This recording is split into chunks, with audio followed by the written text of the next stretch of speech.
Hello everyone, it is me, Nugget, with another video.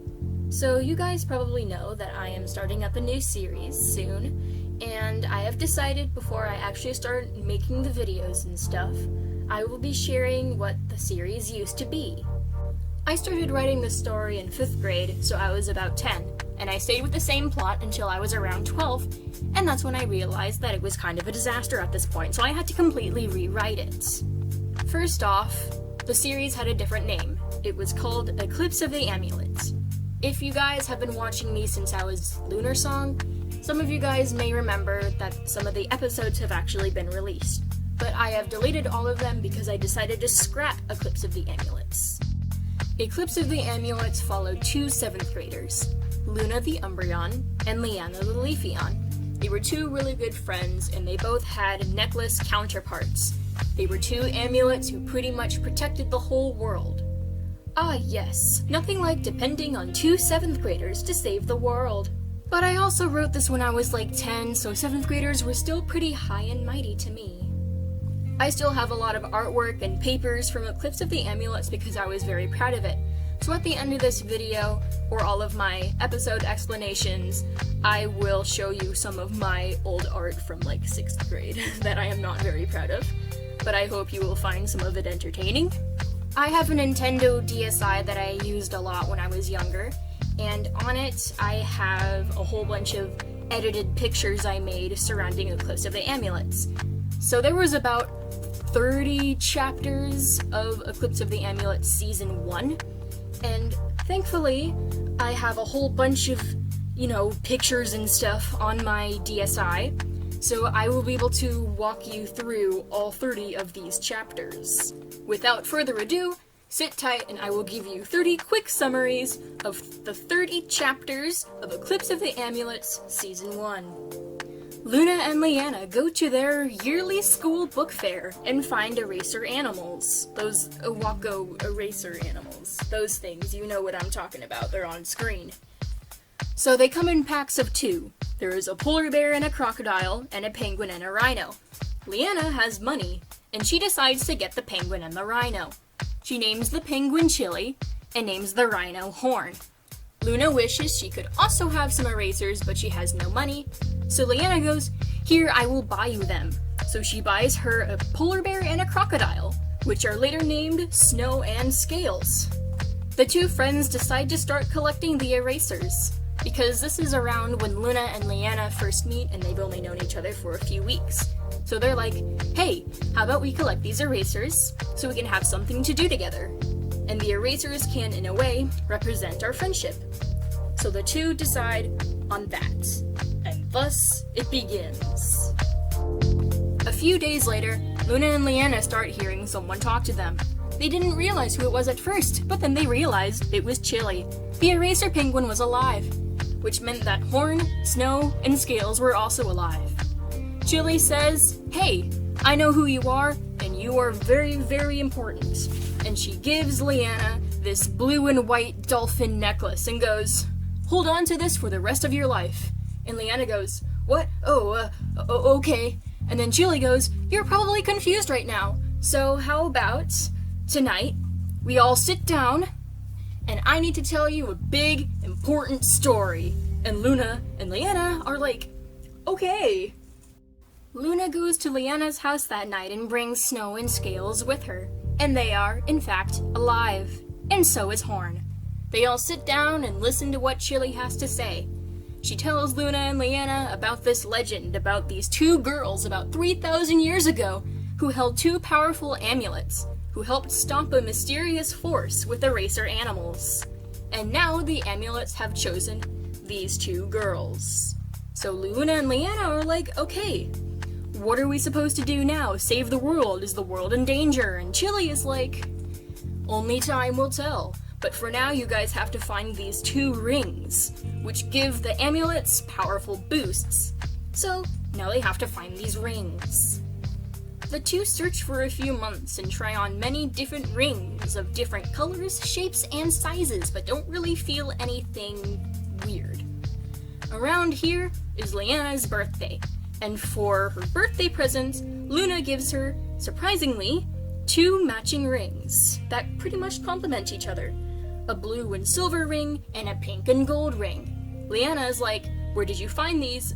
And Luna's like, "I don't know, they just showed up in my room one day and I've been holding on to them ever since."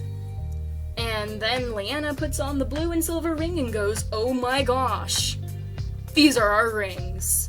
So, the two have the rings, but what about Luna's amulet? Where the heck is it? Around here is when Luna and Leanna are really tired of searching and need a break. So Leanna has her birthday party, and the two girls hang out with Bubbles, Zap, and Ruby. You can probably tell who is who. And the five of them all just hang out as good friends and have a good time. That's really it. After Leanna's party, which was a sleepover, Bubbles, Zap, and Ruby leave, and it just leaves Luna and Leanna together. And they're like, "Hey, let's go to the mall." So they go to the mall, and they go into this jewelry store, and Luna finds this yin and yang necklace that she really likes, and buys it, because she actually has money this time.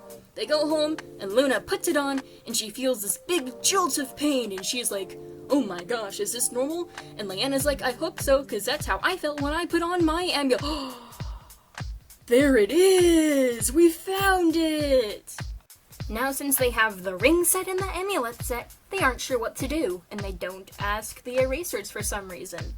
Instead, they decide to test their power and have a Pokemon battle to see if these things actually powered them up. Leanna was definitely outsmarting Luna, but Luna was way more powerful and pretty much destroyed her once she got her paws on her. Leanna was like, "Oh my gosh, why are you so strong?" And Luna's like, "I don't know, I probably just got carried away or something. I'm sorry, but it felt very nice to get all of that out."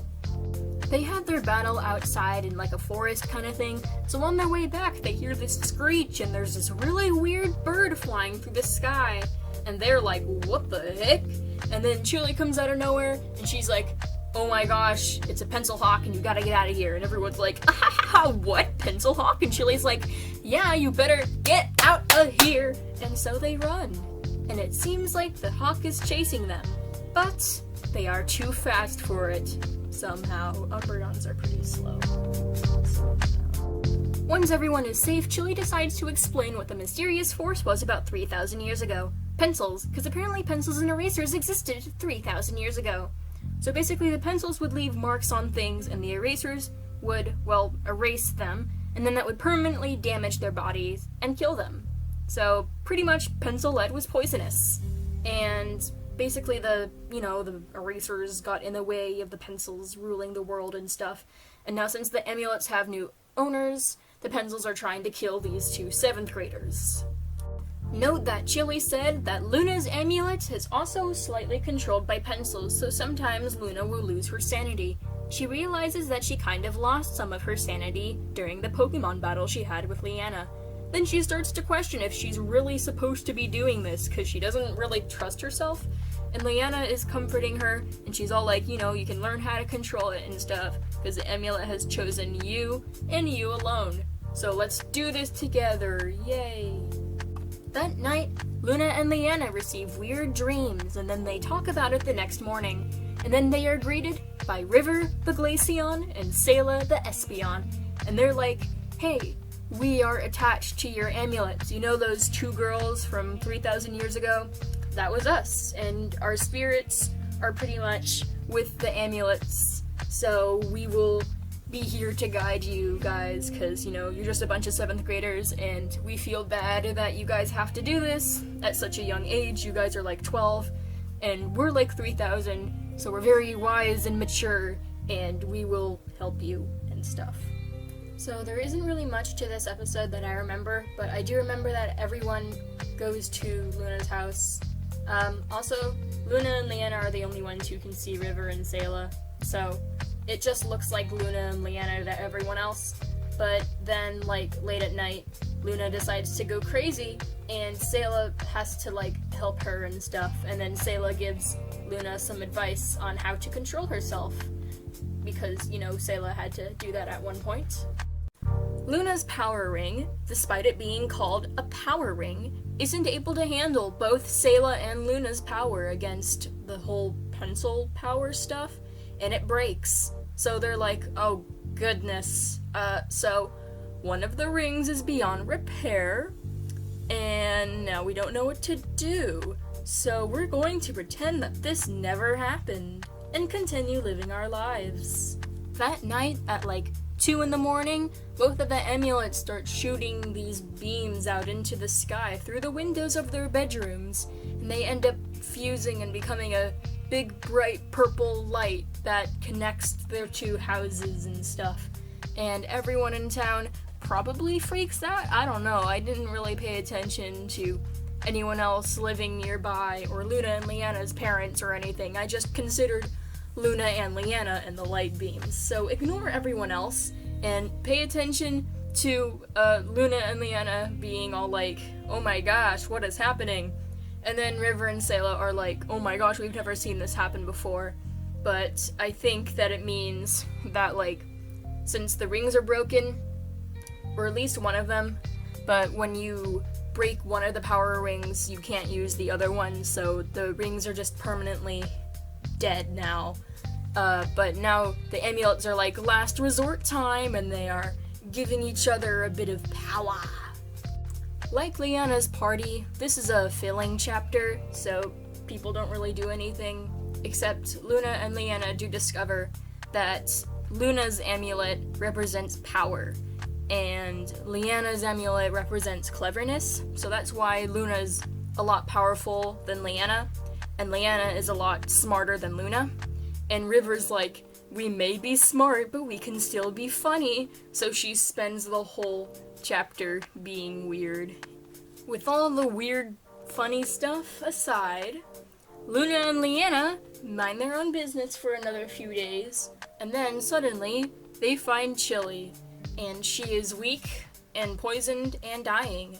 So all they can really do is sit there with her and comfort her and stuff until Chili dies. So Chili dies, and Luna and especially Leanna are going, no! And then River shows up and she's like, oh hey, that was my eraser animal at one point. Yes, they live for like a long time. But why is she poisoned?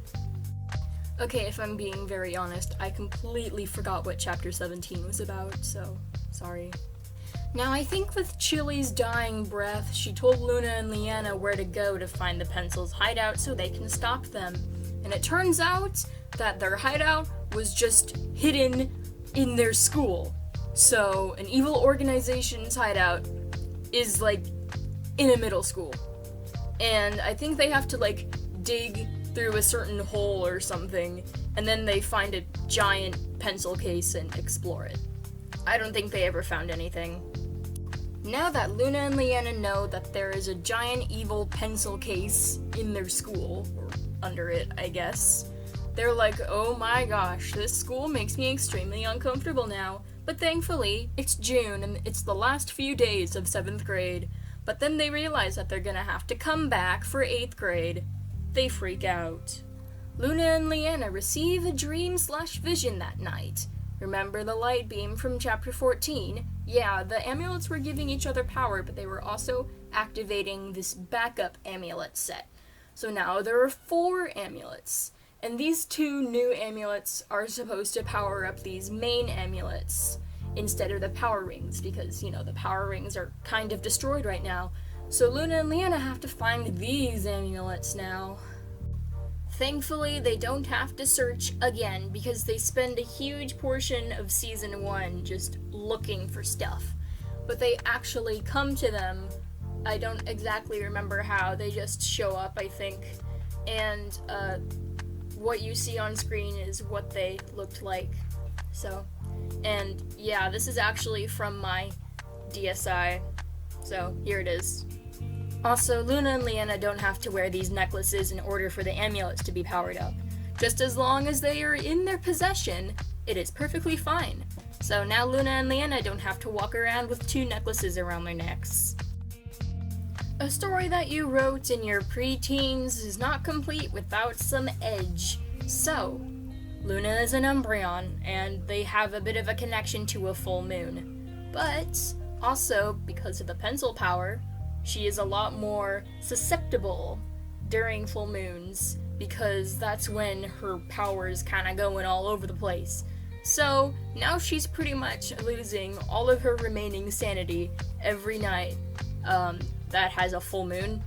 And Sayla has to watch this constantly and be like, oh my gosh, you are dumb.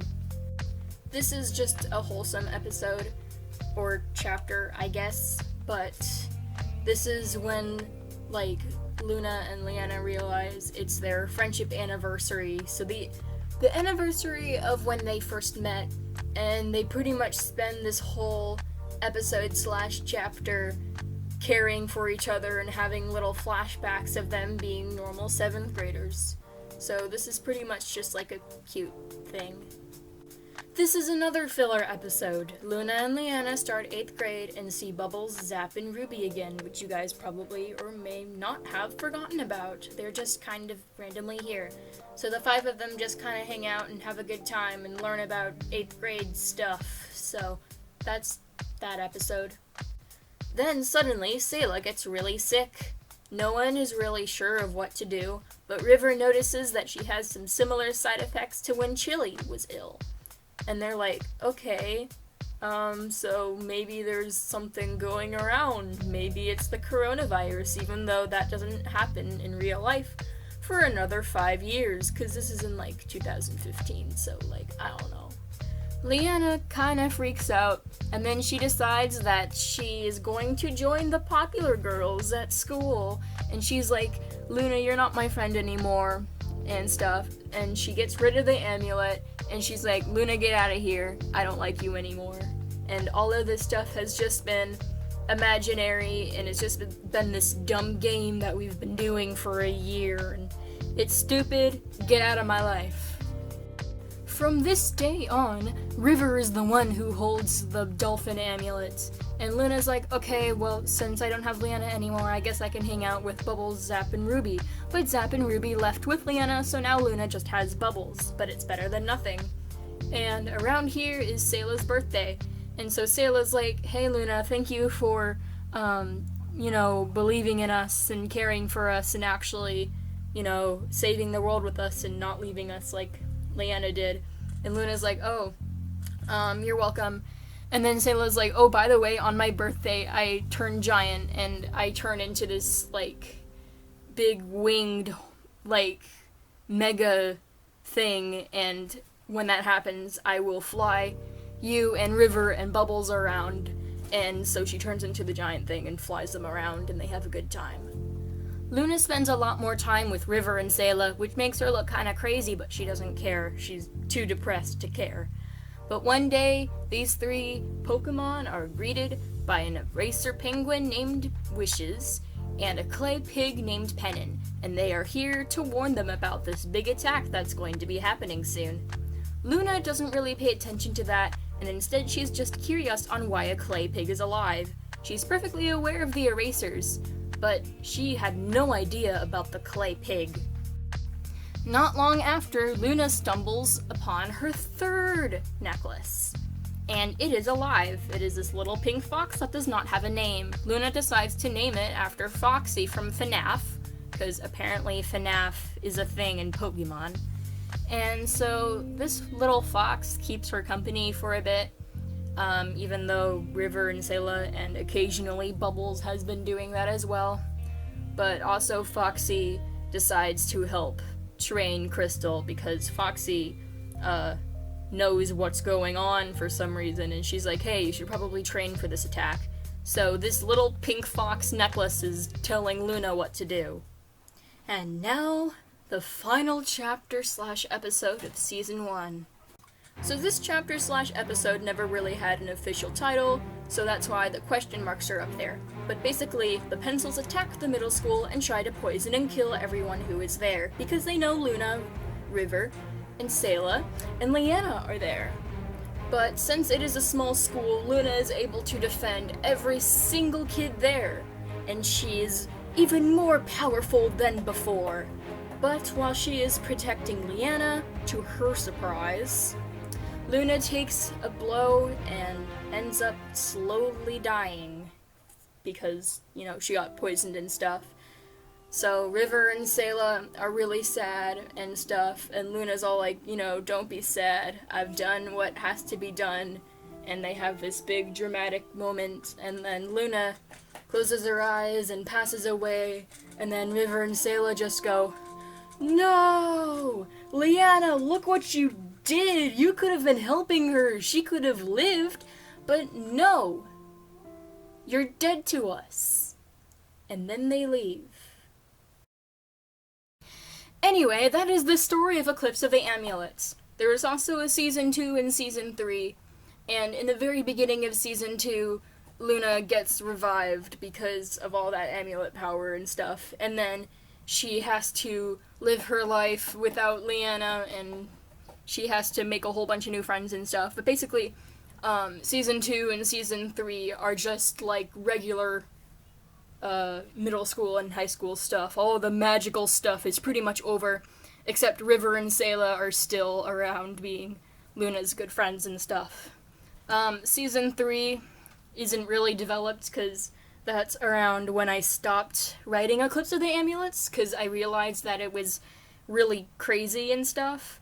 But I do remember that I think River and Sayla actually became real people again, and then they were able to go to high school with Luna. And also Luna had a love interest named Flare, but like, he was just there to be a love interest, nothing else really. Here's a fun fact. All of the characters of Eclipse of the Amulets are literally all real people, except for River and Sayla and stuff, and the talking eraser animals and stuff. Because this is pretty much what was going on in my head, because I had a friend in 5th grade. I am Luna, she is Leanna, and we had these necklaces and rings and stuff, and mine broke on accident. Of course, I didn't go crazy every full moon. I added a bunch of, Pokemon stuff in there. But my friend and I really did believe that we were able to stop a huge mob of evil pencils and stuff. And I still have my eraser animal collection and Snow and Scales, so I will be happy to, show off all of my stuff and also some of my art. Here we go.